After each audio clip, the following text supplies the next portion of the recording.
footsteps echo from the ceiling of the ravaged throne room. The sound attracts the attention of old Remus, slouching on the steps of the throne. He looks up, shakes his head slightly as if displeased, but keeps silent. Nothing betrays the mask of a deity in this hunched man. That creature, that power. I know it. I see it. Rise, my unfortunate jester. So it's said. Your performance is not over yet. And so I did. A horrible battle awaits us, my spring. But I believe it's for the best. We will save you and your kingdom. We must. We should have finished our search. But it's too late now. There's a battle ahead. A horrible battle. Words, words.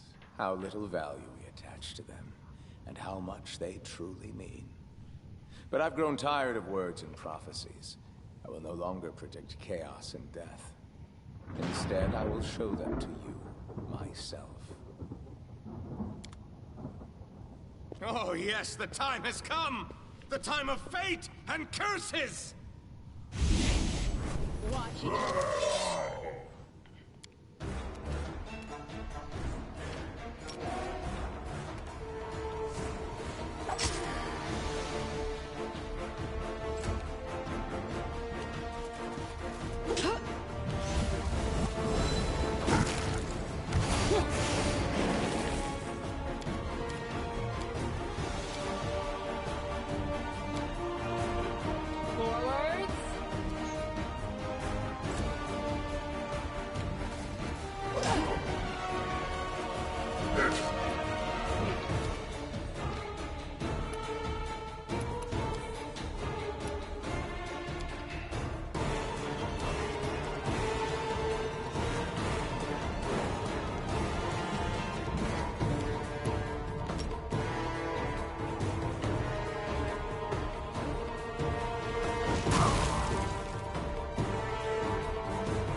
Strike is one!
here.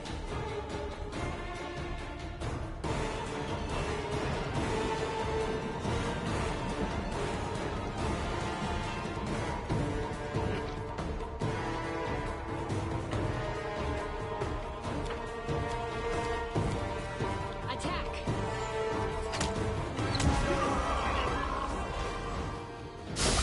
You don't seem to like my curses. Maybe you like my show better?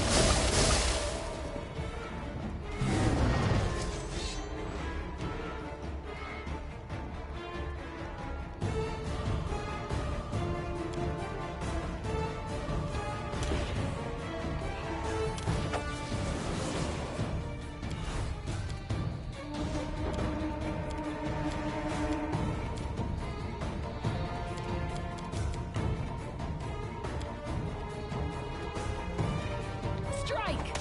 This strike, my masterpiece.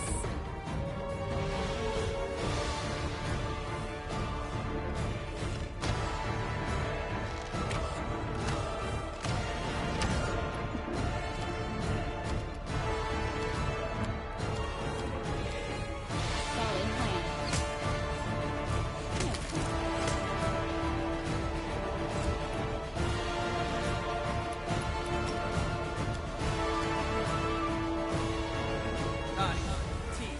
Go.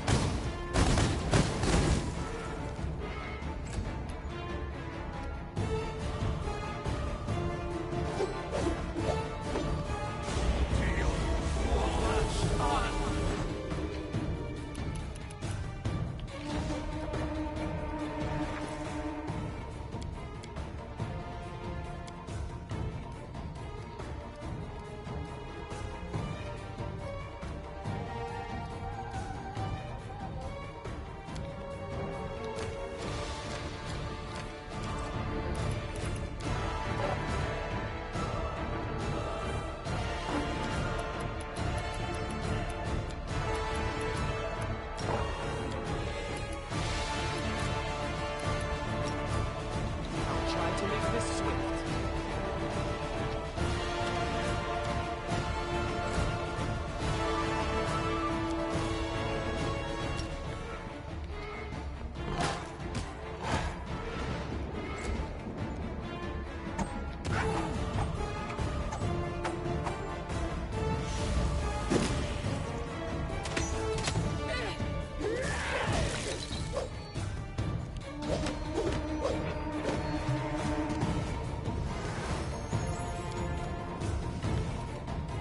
Don't hold back!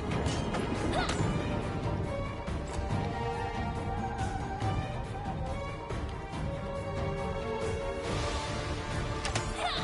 Ha! This wound, my gift to you. Forwards.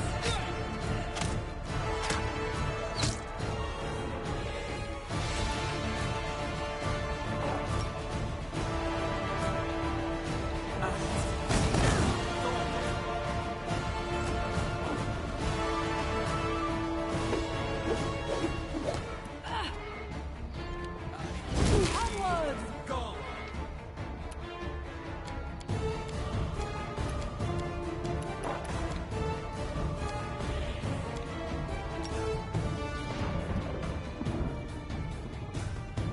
Yes. Oxy. Yes.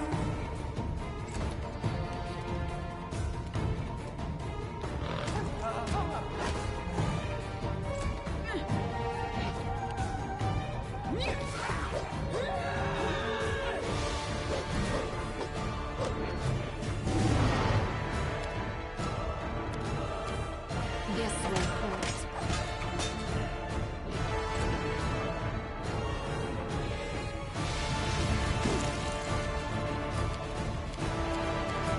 Aim carefully.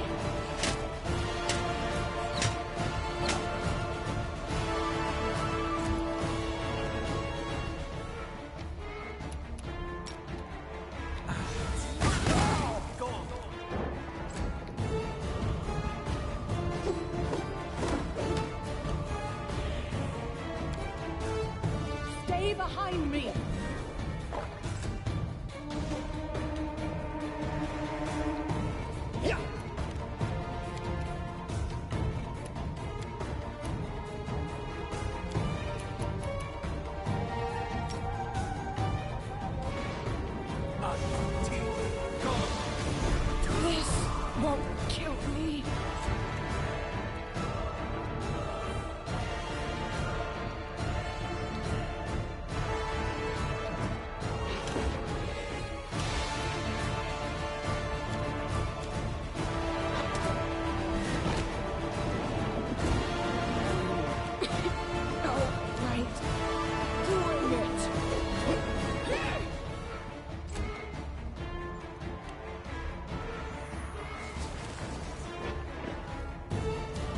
You should have run.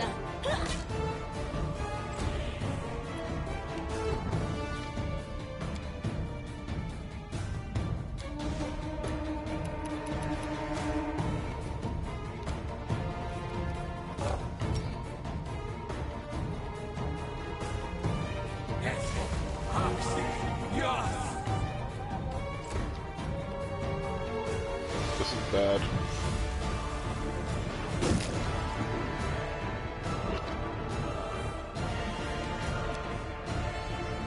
My skills.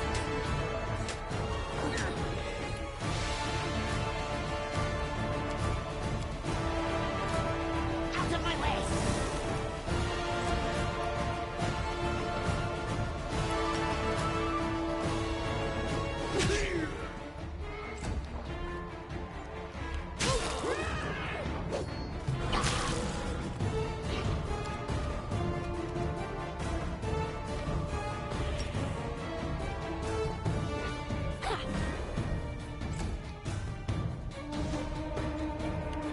So. This won't kill me. I'll survive. I always survive.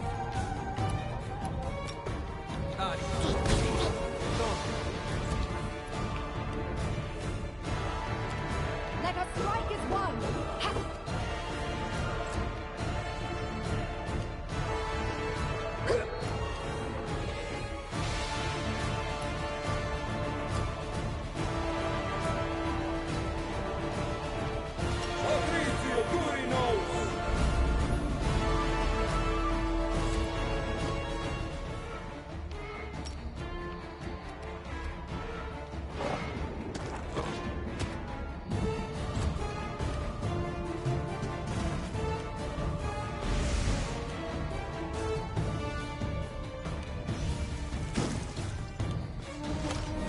Ha!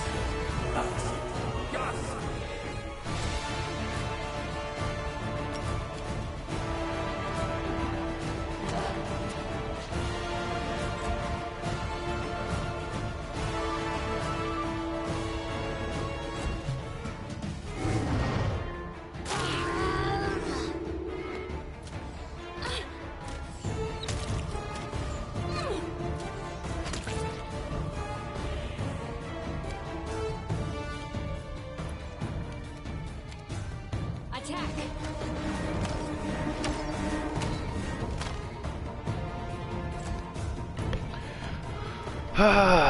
It's gonna be a long fucking fight.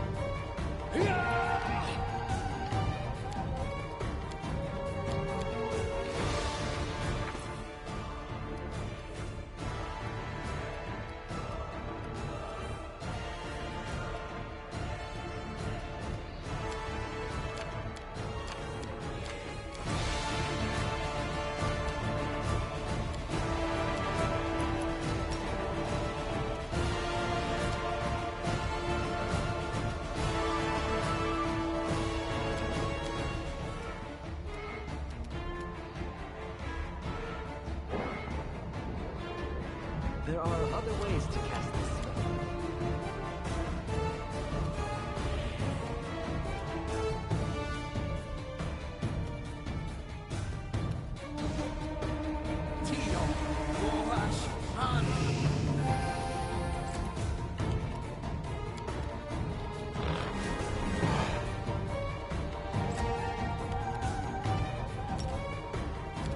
Tear them apart!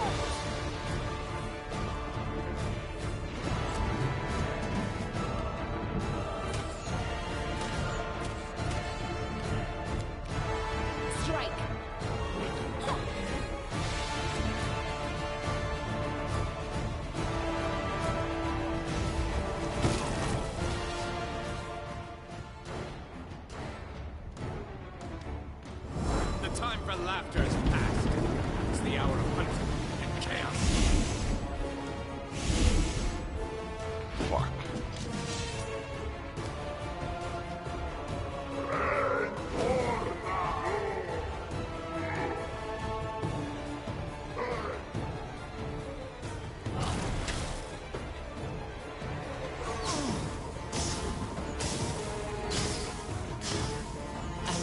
Jesus fucking Christ. Can we retreat now?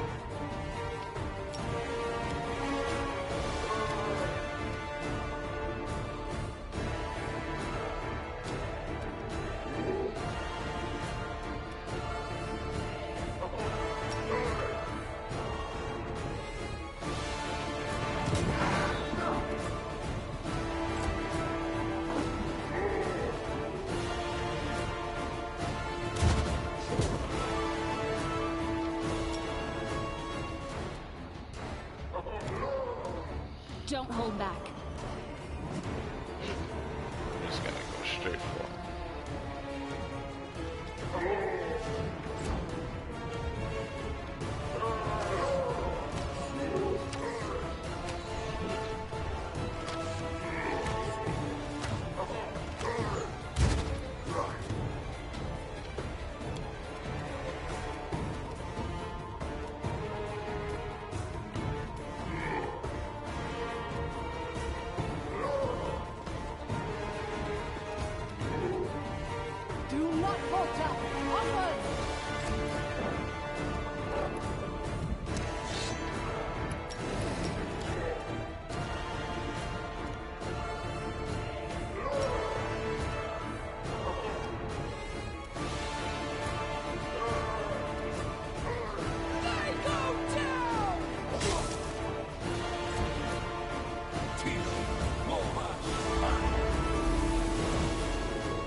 No!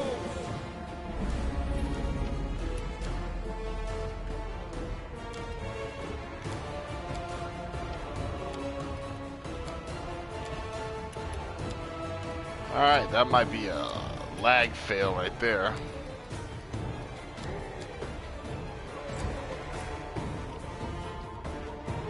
This was not supposed to happen.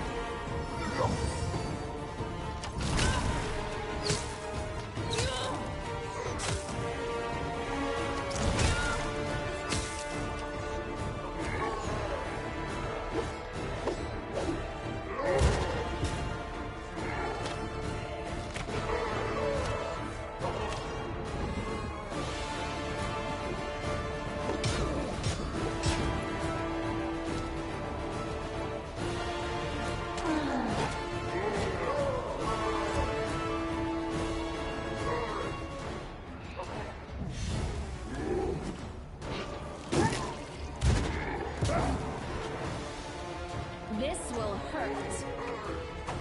Oh, that's not good.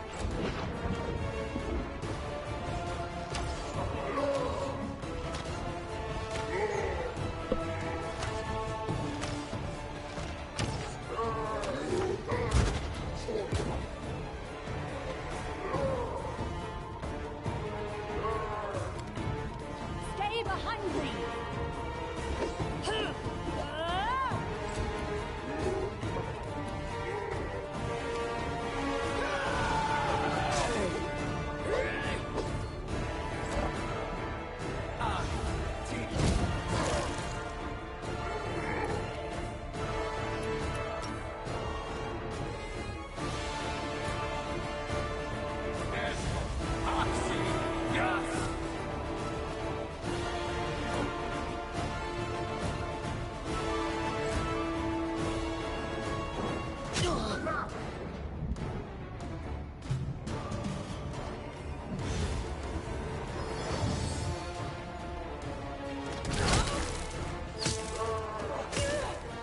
God damn it, Narissa.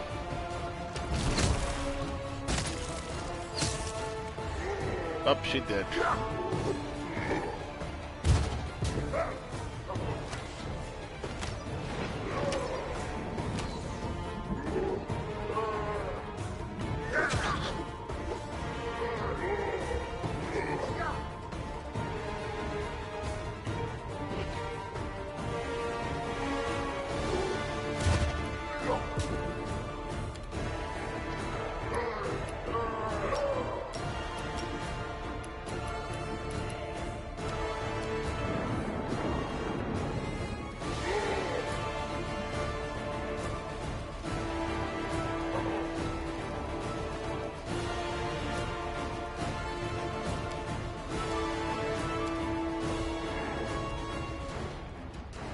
should have run.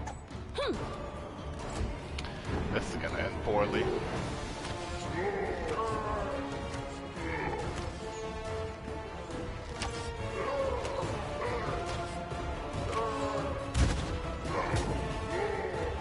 Let us strike as one.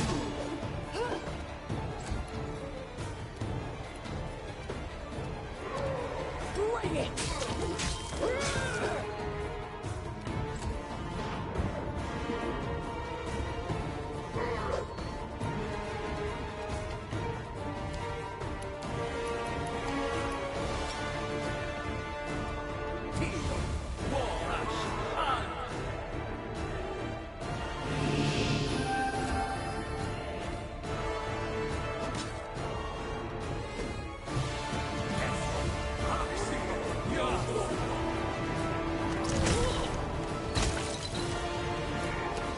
Nope, no, this is at full health again. Well, I guess she gets healed by Tristan. It's time for me to fucking heal her then.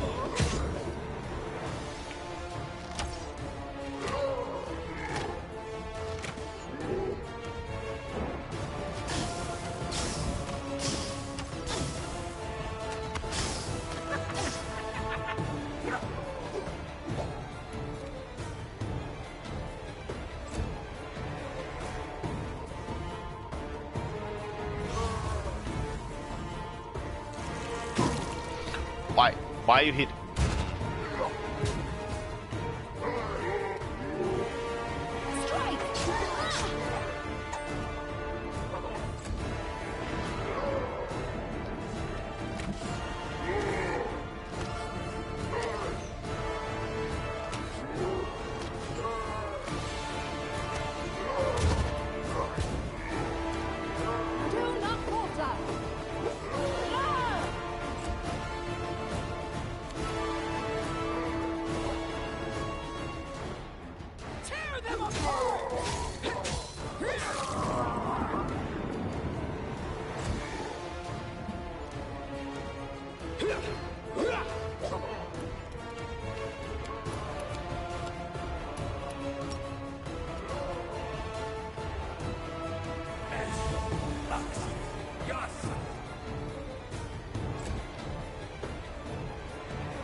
Tartuk is fucking useless, and I can't change characters, so I have to go back like hours if I'm gonna switch them.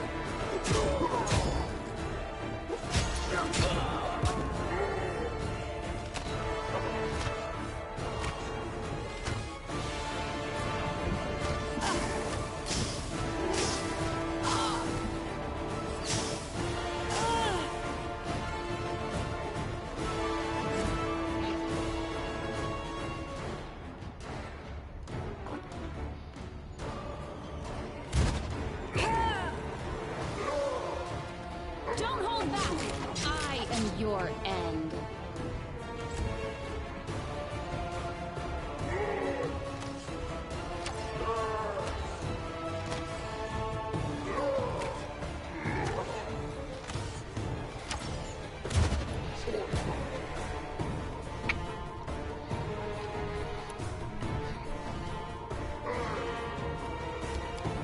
Onward! This strike, my masterpiece.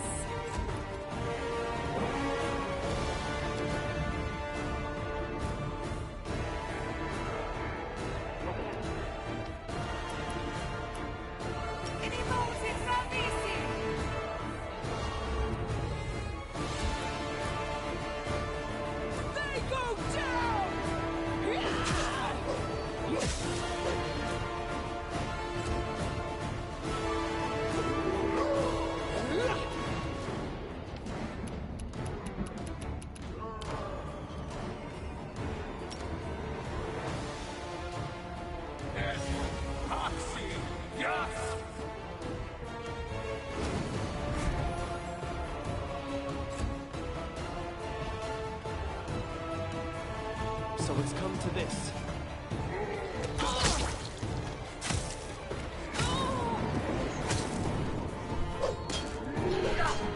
Oh, because every single turn, Wild Hunts do some sort of shockwave that has a chance to do status effects, and he always gets hit with Confuse. 100% of the time, he's confused. He spends pretty much the entire fight just hitting himself, or not doing anything, or hitting my units for nothing. Just being fucking useless.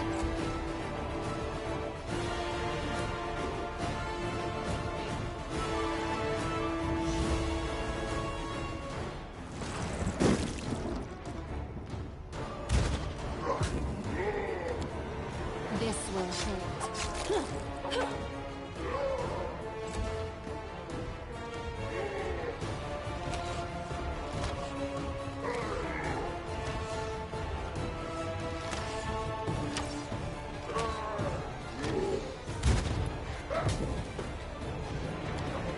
Stay behind me.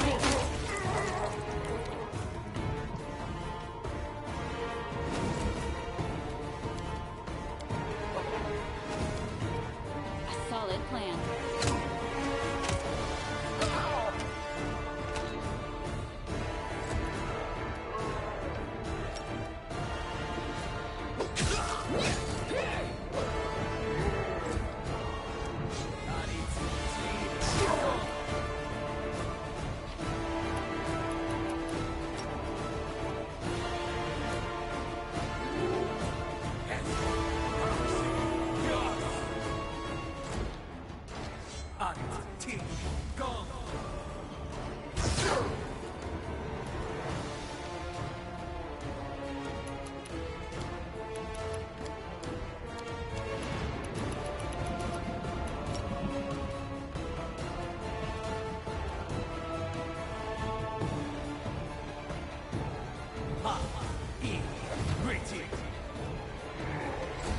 This is like the second turn he's gotten this whole fight.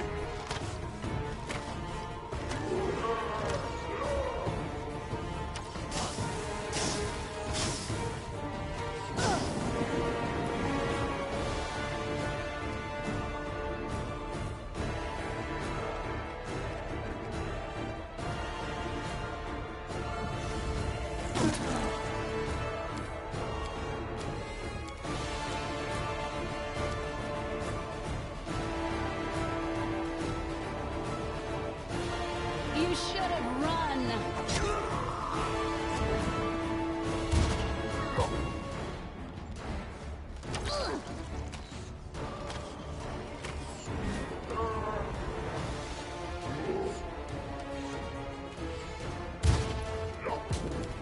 Let us strike as one.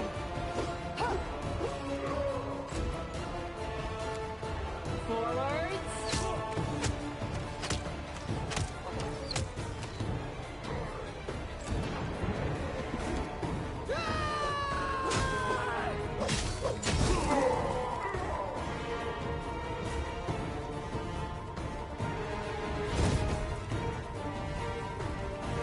Oh, good.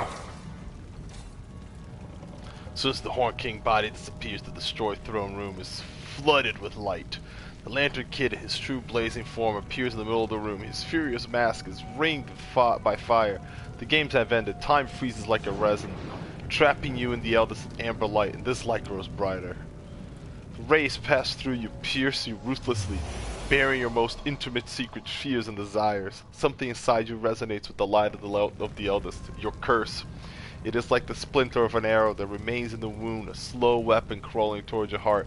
As soon as the rays touch it, it begins to heat up and then burns with intolerable pain. Time for masks is over. You risk challenging an eldest, and I accept the challenge. You fight not a mere embodiment, but my true essence. This is my essence. I don't need magic or servile monsters to destroy you. Words are enough. Yes, words. I once told you, words spoken in the right time and place possess the power of the storm. You lightheartedly answer that you know what your power and essence are. The desire to help people whose grief touches you. I remember your answer. The world remembers it too. Your answer, your heart, your essence. And now, cursed queen, I'm taking this part of your soul, as I took away Nyrissa's ability to love. What you called your essence is yours no more. And why do you imagine I told you the truth back then, eldest of mischief and lies? Perhaps you're the one who was fooled. One who can be fooled so easily, has no power over words. A wave pain comes crashing upon you, but recedes quickly. You cannot tell whether you're protected by your words or something more, the essence of your soul, but the attack of the eldest was parried. Let us continue. We both wear a crown. But what do you own? A meager patch of land, a few thousand souls? My dominion is chaos and magic, madness and deceit. Your power is nothing compared to mine. And that is why you are helpless before me. You will take my every blow as a divine punishment, as something imminent.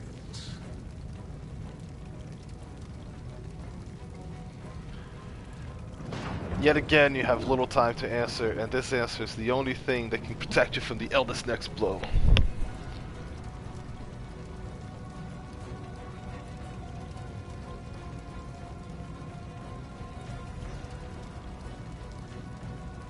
Damn, there's a lot of options here.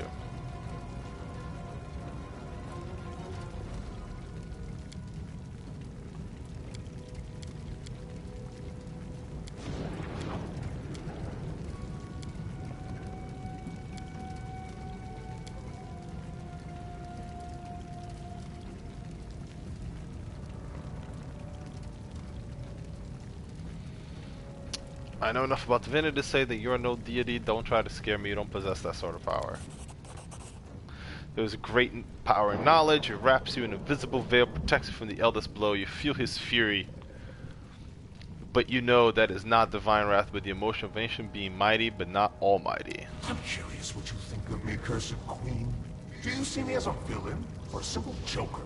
In truth, well, never be able to conceive of the truth. Being an eldest means being one of the many strings that hold the world in place.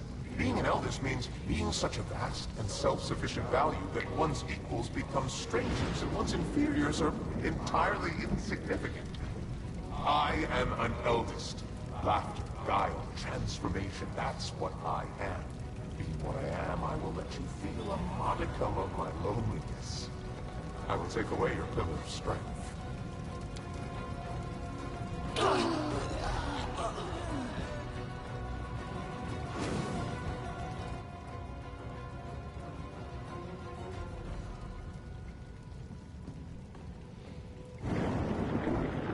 Having lost all support, you face the deity alone.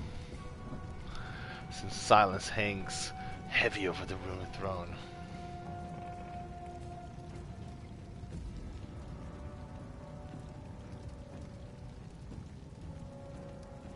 I am beyond your power, eldest, yours or anyone else's. But being what I am, I will change what you have done. Blinding light flashes away, frightened like a living creature. The blistering metal of the curse cools. It hurts, but the pain is no longer unbearable. You stand before the eldest as before a blazing living star. He looks at you as if seeing you for the first time. Good. You can play with words. Let us see if you can withstand the heat of my fire. For a while, the Lantern King remains silent. You feel in this silence not angry bewilderment, but endless, boundless astonishment. We will prevail.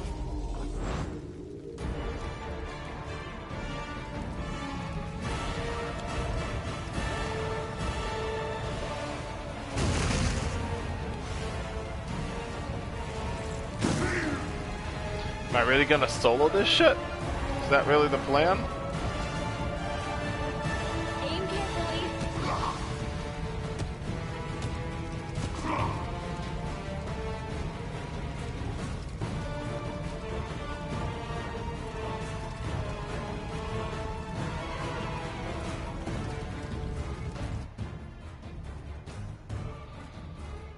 Okay, well, he is a Fae.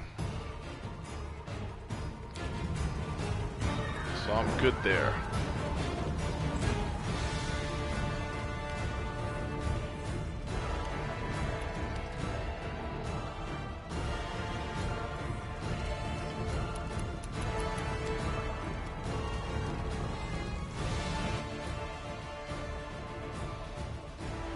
He's immune to critical hits, fire, and acid, but not cold.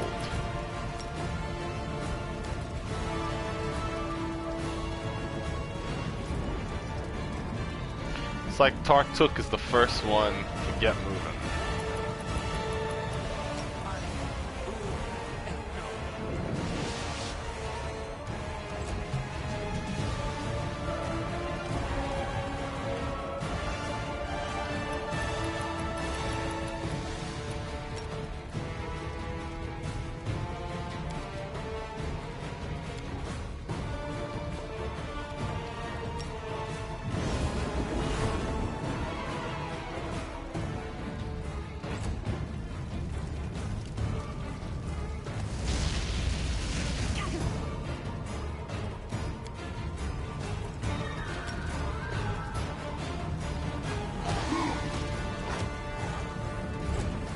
Come on, Tristan, get up.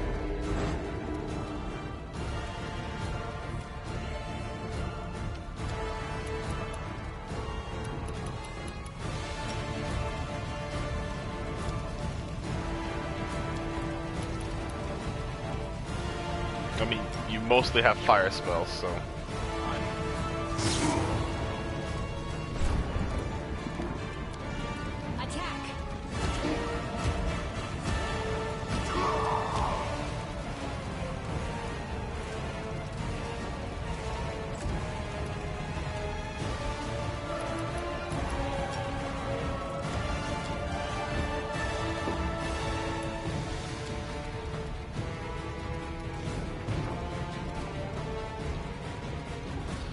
Well, Valerie, it's time.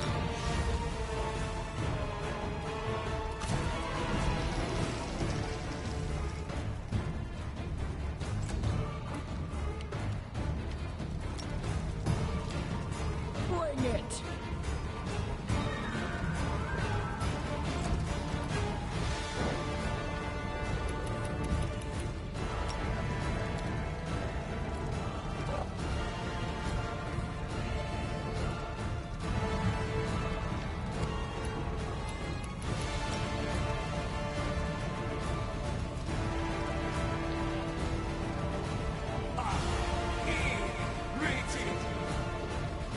No! Whatever. Come on, Nerissa, do something. Good job, Nerissa.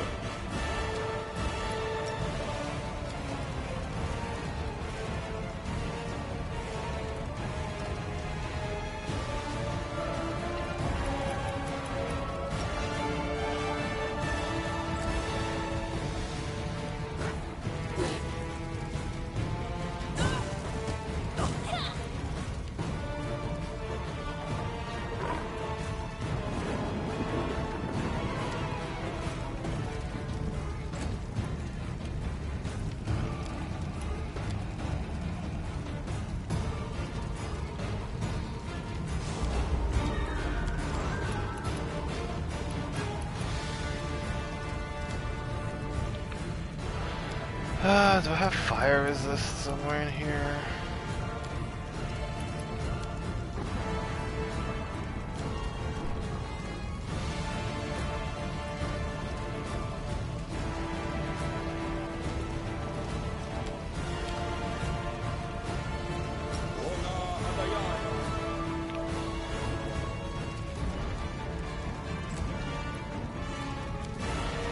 Solid plan.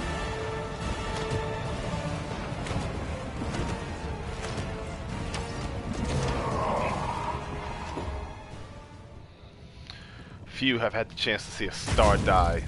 Spots of cold, lifeless darkness cover the fiery form of the Lantern King, growing, devouring with a dull moan, settling onto the ground in a cloud of cold black dust.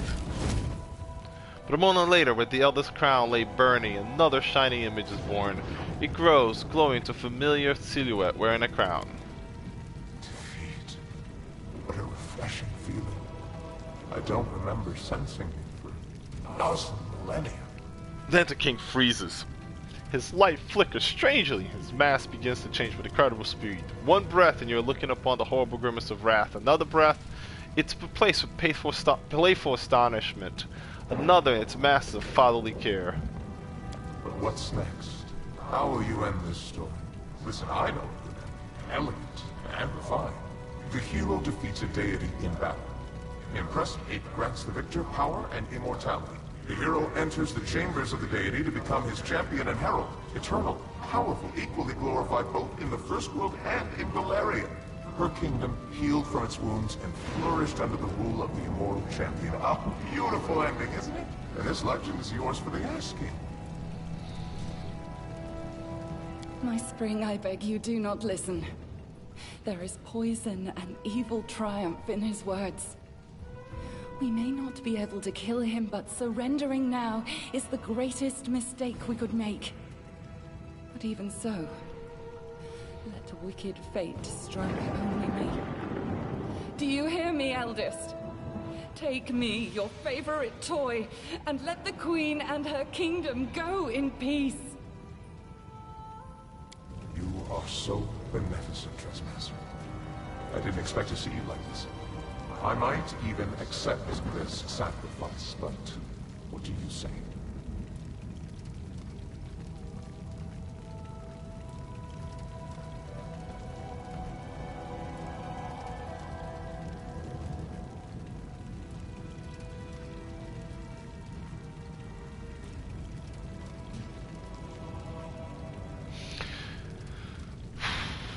Okay. Well, what will you ask in return for immortality? What exactly do you offer as a reward? Well, that is easy. I will return your kingdom to Galarian and strengthen its connection to the First World. In their homeland, the Fae can endlessly return to life. I will give to you the same gift. And so long as you remain an enclave of the First World, death within its borders will never threaten you. As for the prize, I'm offering you the position of a servant. Believe it or not, I am lonely. Divine power and immortality are a heavy burden. To accept it means losing all your friends and companions, but you can find allies and reliable assistance. This is what I'm looking for. A herald and a general with whom I can share eternity, and together we'll play 1,000 wonderful pranks and spread our power across the First World and further. Much further. You know, if you weren't such a douchebag, that would actually sound viable.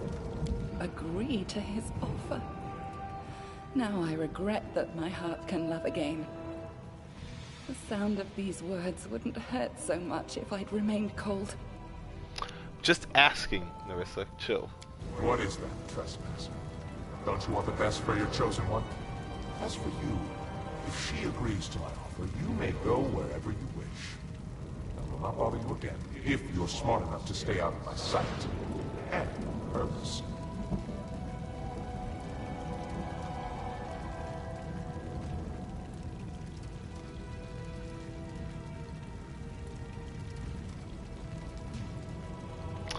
Nerissa, why do you offer to sacrifice yourself? Even if we cannot kill the elders here and now, we will continue to fight. I can't let that happen, my Spring. You, your subjects and companions, will be hostages in an eternal war with a deity.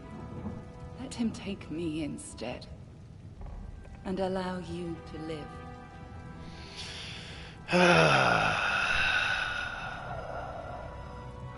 Here's the thing. I don't know. I know I can't kill him, but I don't know if this is gonna work.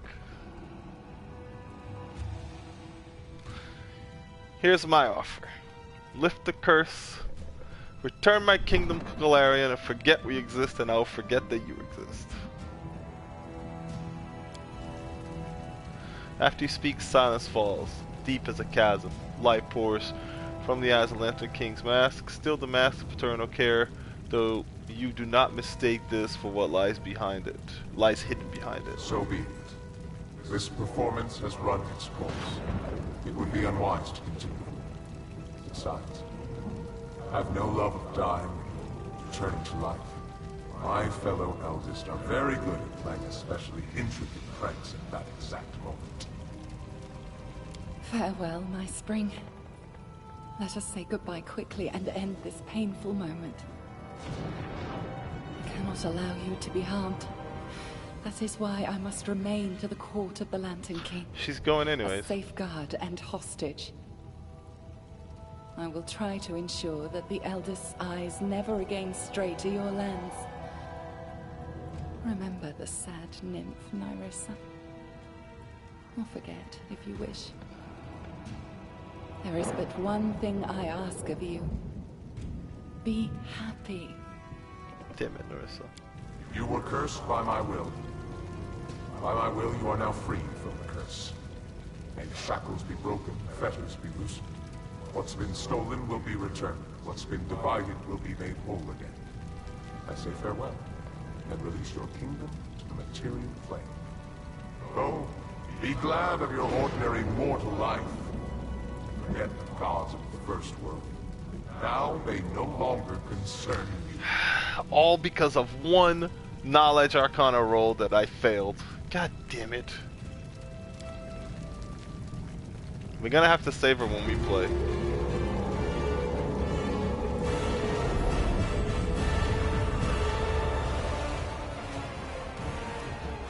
Now that the eldest and other spiteful beings wouldn't be bothering us, the Queen returned to her subjects and celebrated the victory and the end of the kingdom's miseries with great fanfare. Everything gradually returned to normal, including our exciting lives. Not always peaceful, but also not troubled by invasions from another world. And little by little, our heroes and the common folk began to forget the sorrows of the past. Sometimes, on clear spring nights, the Queen saw dreams. In them, the nymph Nyrissa, pale and exhausted, walked through endless mist as she helplessly searched for salvation.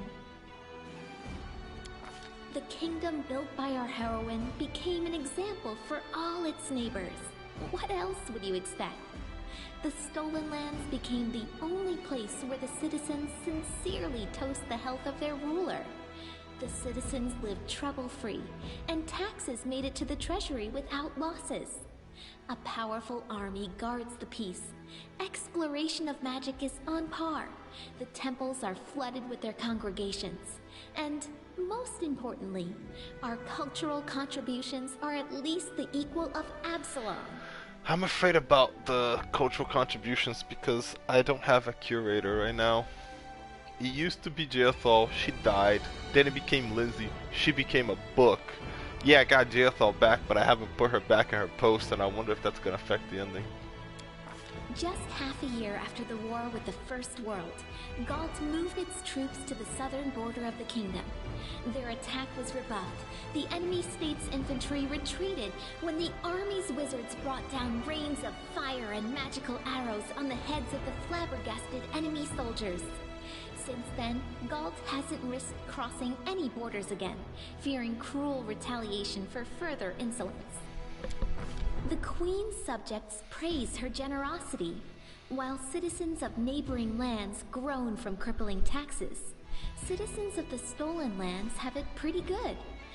Truth be told, the treasury isn't always capable of paying the royal bills, and the throne room's adornments are clearly decaying. But sometimes, you have to buy the people's love. Literally. Hey now! I had pretty decent treasury orders. The fuck? Who'd have thought that some tiny barony founded in the Stolen Lands by an adventurer would become a real kingdom, playing a prominent part in world politics? Of course, not everyone likes the proactive stance of this young, bold state, but the fact of the matter is, they can't afford to ignore the Queen and her diplomats. The Queen became a true patron of fine crafts. Yay! Over time, the castle treasury filled with wonderful gifts from the best masters in the area. Armor, weapons, even magical artifacts, and the collection is still growing. The feud between Brevois North and South, which had been smoldering for ages, never sparked the fires of civil war. Through great effort, our Queen managed to bring both parties to the negotiating table. While Rostland didn't gain its independence, it did receive wide autonomy rights. Our relationships with both House Sertova and the Sword Lords are respectful, but they've become lukewarm. Because of us, neither side got everything they wanted. Casil Aldori settled in our capital, though he left politics to teach dueling. Amiri didn't remain leader of the Tiger Lords for long. Ruling was certainly not her calling. The years she spent with them were enough for them to regain their forces, though, and they recovered to be one of the best mercenary armies in the region again. They revere her as a great hero, even more than they once worshipped Armagh, and they respect our queen, of course. She was a comrade in arms of the great Amiri, after all. Their tribe came to be loyal allies. Yeah. Pitax almost returned to its former state. A joyful city filled with beers of dubious quality and deals of questionable legality. The old trade houses lost the crown, but they retrieved the property Iravetti had taken from them. Soon, Pitax became almost like a second capital in the kingdom, a thriving city through which rivers of money from across the region ran. Unfortunately, we get much less of this money than we would like. Governor Liacenza turned out to be helpless against widespread embezzlement. We're not putting Liacenza in charge of this place. Okay, remember that. Maestro Bellavera gave the Academy of the Arts a second wind. Throwing out mediocre students and sycophants, she gathered within its walls talented visionaries, rebels, and freethinkers. Those whose gifts felt cramped within the walls of more respectable institutions.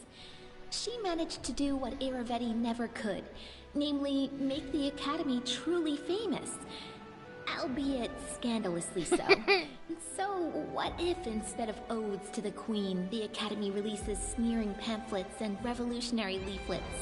It only helps her reputation as a true patron of the arts.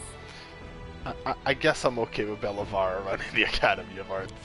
Bartholomew Delgado still serves the Queen loyally. From time to time, he orders peculiar mechanisms and substances from all corners of the world. After receiving them, he spends a few days bragging about some great discovery he's about to make, then ends up gloomy for a few months. Then he receives another package, and the process repeats itself. At night, chilling screams are often heard from his laboratory. Why are we letting him torture you? After enduring so many storms and troubles, Varnhold eventually turned into a real city.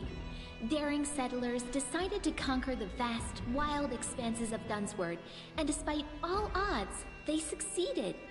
The modest colony that almost vanished at the hands of an ancient lich turned everything around to become a thriving city with lively river trading. Yay.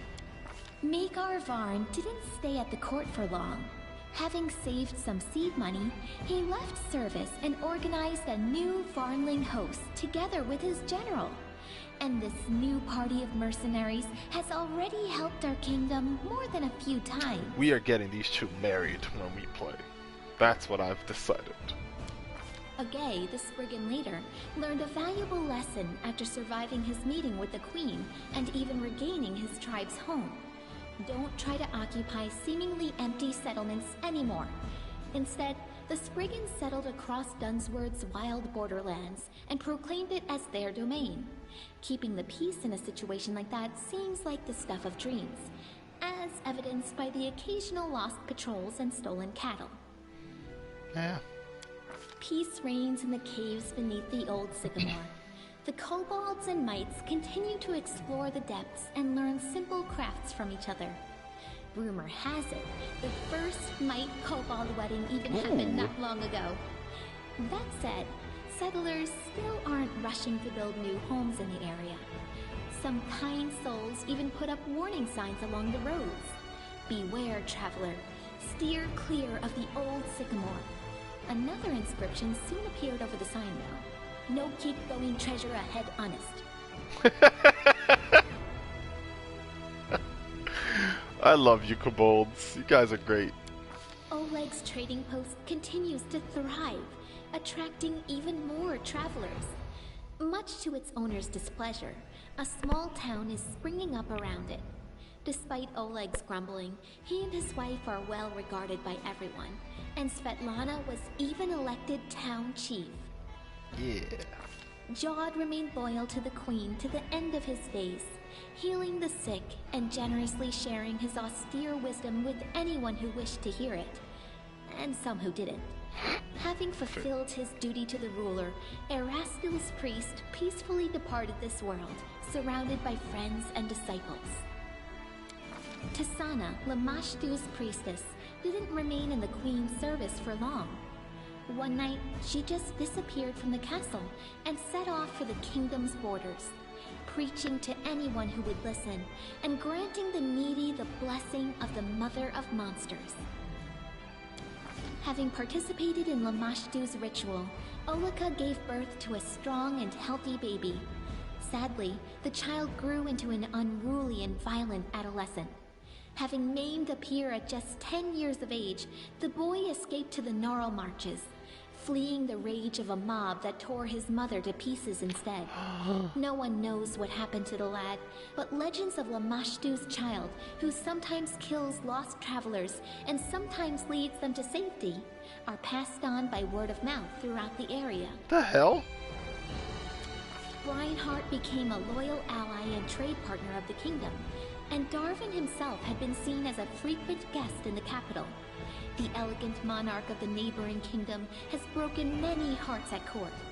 After his visits, many young guards and servants have been seen staring through windows, sighing wistfully about something. The lizard folk of the Longtail tribe returned to live on the shores of Candlemere, but they couldn't return to their ancient way of life. Living alongside people, the lizard folk adopted their behaviors, habits, and even religion. More and more of the Longtail tribe pray not to the spirits of their ancestors, but to Erastil or Gorum. Oh, that's cool. They even began to forget their original language. I hope someone writes down their songs and legends before they all sink into oblivion. Aww. Still, we have lizard folk. The Sweet Teeth departed on a journey, hoping to see as many wonders as possible of this world and others. They keep sending us news from every corner of the map. Their bright painted wagon, drawn by a bull mastodon, crisscrosses Golarion, somehow appearing in the center of one incredible story after another. I really want the Sweet Teeth to be in the sequel. They were awesome. Evindra was glad to see the Lantern King's plans turn to dust. She spent some time helping restore the kingdom after the calamity, then returned home to the First World. They say the rebellious spirit of her cousin Nyrissa awoke within her as well. Evindra is said to recount our story to the Fae, encouraging them to question the power and might of the eldest. After the victory, the storyteller abandoned his affairs and began spending a lot of time alone in contemplation. He eventually bid farewell to the queen and left her lands, but I suspect the inhabitants of Golarion haven't heard the last of this mysterious traveler, for his own story is hardly finished. It's pretty heavily implied that he is like either an eldest or god. He doesn't know it, but he is not an elf. Amiri remained a pariah to her native tribe, but she stayed close friends with Nylak, who ruled the Six Bears wisely and taught them to survive in the unfamiliar plains and cities. The restless barbarian would often travel for long stretches of time, but sooner or later she would always return to her old friends, bragging about new scars and recounting new feats, many of which Nylak immortalized in song. The Tiger Lords revered Amiri as a great hero, but she didn't stay chieftain for long. After all, she was much better at crushing skulls than giving orders. Valerie stayed to serve the queen, and to this day she terrifies anyone who would dare break the law. Forceful and assertive, Valerie has finally shed her crowd of admirers and set herself upon the path of ultimate law, the same path so honored by the austere Hell Knights. Need I even mention that Valerie eventually decided to try on their black armor, only to find that it was a Valerie's gonna be a Hell Knight? Oh, they were such dicks. I'm sorry, Valerie. It's kind of fitting for her, but Jesus. Harren became famous, respected by dwarves throughout our kingdom, as well as our neighbors, even as far as the Five Kings Mountains. He's often been asked to help out or teach others, and he's never denied anyone, despite his grumbling. Some people even listen to his preaching. Lucky for us, there's a lot less howling about the end of the world now, and more wise words of moderation and humility. Not all of his disciples turned to Grotus, but everyone took away something useful from his teachings. Aw, good for you, Herm. Jaethal spent some time at the Queen's court, but she then left to do whatever it was her new goddess required. She must have become a great inquisitor for Pharasma, as no one would know the ways of the undead and Urgathoa's cultists, as well as a former undead cultist would. She was also seen in the company of Salim Gadafar.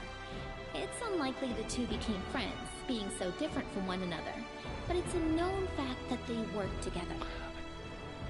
I don't remember who Salim Gadafar... I think Salim Gadafar was the second person that came after her, maybe? Octavia didn't stay still for very long. Soon, she and Reg went to Numeria and started a huge slave rebellion there.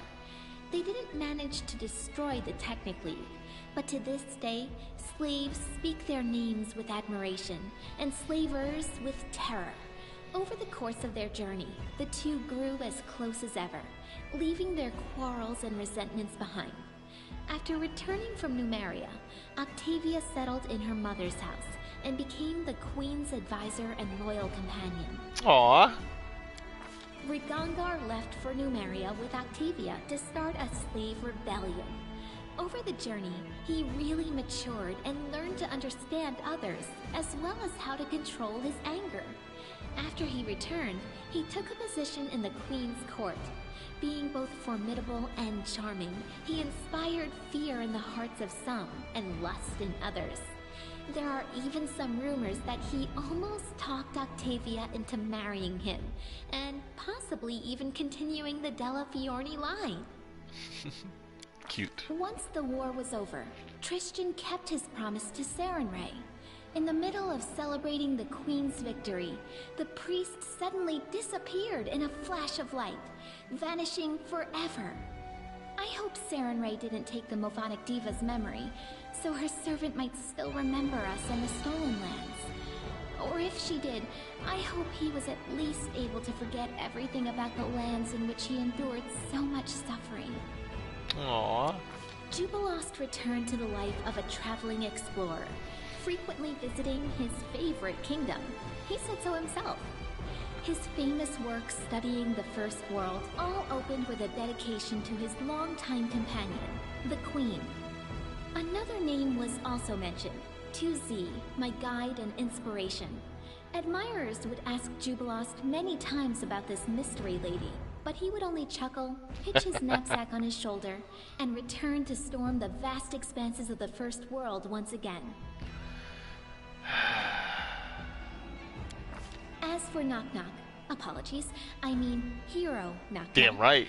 He continued his questionably heroic efforts in the Stolen Lands. Despite whatever mess he fell into, no matter the danger he leapt into, he always seemed to scrape through just a little better off than before. Like true heroes, he simply never gave up, struggling on and meeting the challenge of each new day with a spirit that no mishap or misfortune could ever quell. Knock knock. Tartuk, who never succeeded in restoring his gnome appearance, seems to have completely forgotten about who he once was. It no longer bothers him, for now the Purple Kobold has become a real king to his tribe. Keeping his word to the Queen, Tartuk and his subjects behave themselves, living peacefully with the citizens of nearby settlements. Some of the reptiles even managed to find work digging wells and dungeons in people's settlements. For a small fee, of course. Yeah, fair enough. Kalika remained in the kingdom, though her desire to witness the world's wonders keeps driving her to take long journeys. But when she is home, she spends much of her spare time with her sister. They don't quarrel anymore, and have stopped dragging each other into trouble. Khaenera settled down in the capital and became a very busy entrepreneur. It seems as though every hour is planned, meeting with rich merchants or inventors whose work she's promoting. But on her way home, she never fails to stop at the market to personally buy some sweets for her sister. Between Canara's business sense and Kalika's charm, they founded and successfully run not one, but 3 organizations. A trading house, a shelter for tiefling children, and a school of magic devoted to Nethys. Damn, go girls. Despite all the woes that befell the country, our queen remains a strong leader. Many noble houses from neighboring lands wouldn't hesitate to be related to her, and they regularly send a variety of marriage proposals. As for myself, the author of this book, Lindsay, who never chose a pretty nickname, I'm still here, inside my creation within the Capitol Library. I live just like I always dreamed, surrounded by people and books, and not a day goes by without someone turning my pages. My story inspired many others to take up the quill. My readers have written many fierce books, articles, and pamphlets, flinging truth in the faces of tyrants. What more could I dream of? I hope, oh honored reader, that this story offered you some daring ideas, or at least some entertainment. In any case, it's time to set the final period. Oh, Lindsay.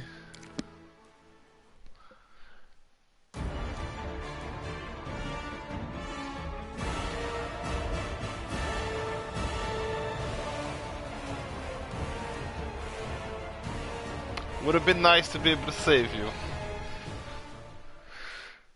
But I'm glad you're content with... Oh, that's it. That's the end of the whole thing. Cool.